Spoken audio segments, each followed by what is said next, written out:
I've always enjoyed turn-based strategy and tactics type games.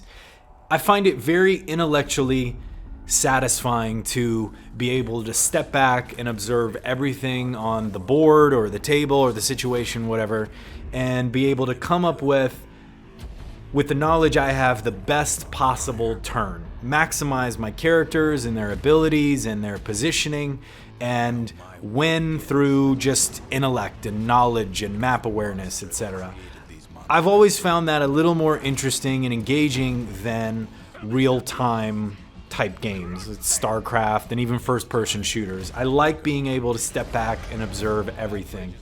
And from Chip's Challenge on my grandma's PC to Baldur's Gate, Icewind Dale, to Fire Emblem and various JRPGs, to card games with Magic the Gathering, Android Netrunner, and Warhammer Conquest, rest in peace. And of course, the brilliant resurgence with XCOM Enemy Unknown and XCOM 2 totally changing stuff up. What's always kept me coming back and really interested is the diversity and the innovations that these games bring, even amongst the same franchise. Fire Emblem Awakening, for instance, totally redeveloped that franchise, for me at least. We've completely stepped beyond the weapon wheel and the relationships of characters like butting up to have a bonding system, and all of a sudden they have kin and you can get married and have children, and those children can have certain stats and character abilities, etc., etc. XCOM Enemy Unknown, of course, completely overhauled the genre, the graphics, the way everything was laid out. It was just beautifully done. XCOM 2 even further refined those systems. We've got bosses with their own unique character and stats and abilities. Here's a new faction that you handle in a completely different way. We've totally rehauled the world map and put new objectives and different things in there. The way that each new game introduces something, even Phoenix Point, which I have a lot of problems with, the idea of Phoenix Point and the enemies evolving throughout the course of the campaign, getting new abilities, and okay, you've been using a lot of snipers, so these enemies are going to be invisible and they'll try and close into melee without you being able to see them. Okay, now you guys are one-shotting all the enemies, you're alpha striking everything. Okay, so the new batch of enemies we're going to unleash have a lot thicker armor and you can't kill them all in one hit, and they'll kind of just bully you and push you around the map. Although that never actually happens in the game, the pitch was very cool. And what it does have, that first-person free aiming mode, is really interesting. Even Phantom Doctrine, which I'm playing through now, has a pretty cool world map system. The way they handle the investigation and the stealth type phases of the game is really cool and interesting.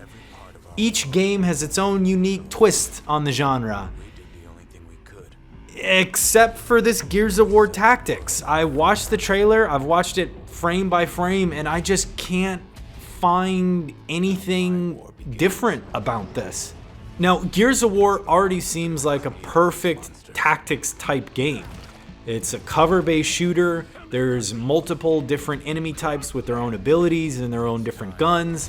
Your squad, you can kind of think of them as having their own sort of talents and trees and what weapons they would prefer and what fighting styles they would prefer. You can pretty easily cross the two. It's not like completely different genre or idea. They seem to go hand in hand. And I was kind of excited when I saw the trailer for Gears of War Tactics. However, again, I just didn't find anything at all unique about this.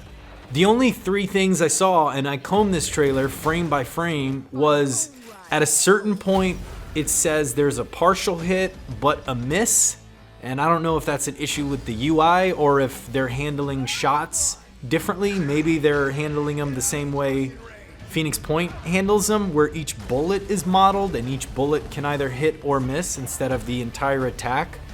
At another point in the E3 trailer, the gameplay trailer, there's a first-person shot of someone sniping an enemy, and then, God help me, when it talks about customization, you see the character bending over and opening up a treasure chest. I mean, is this game gonna have loot boxes? I don't know, is that the new innovation? to customize the characters, you can spend money on loot boxes. Aside from that same shell that we're used to, different character classes, different abilities, different weapons, half cover, full cover, blue movement, yellow movement. You can do a move and then attack. You can do a move and then an ability. There's Overwatch, there's cones. Aside from that stuff, nothing seems new about this. This could as well be just a XCOM 2 mod from what they're showing. And I want every game to be good, but if you're not bringing anything new to the table, then my interest level kind of dips down a lot. And whatever, I'll have to see more on this, but the trailer and the gameplay that they've released so far just seems kind of uninspired to me. You can preload this game, and they've got a Coltrane custom skin. I don't know. It just seems meh.